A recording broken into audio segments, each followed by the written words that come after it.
యవన కాలంలో ఎన్నో ఆశలు ఉంటాయి, ఎన్నో కోరికలు ఉంటాయి. తన కోరికలన్నింటిని కూడా అణుచుకుంది.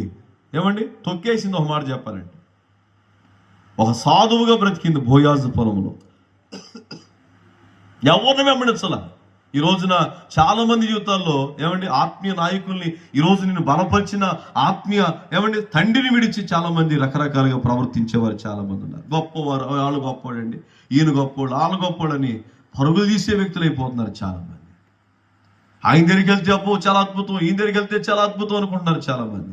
లేదమ్మా, నీ ప్రక్కనున్న నీ ఆత్మీయ నాయకులు గుర్తుపెట్టుకోను, వారిని వెంబడించు, వారి దగ్గర నువ్వు స్థిరంగా ఉండు, నమ్మకంగా ఉండు.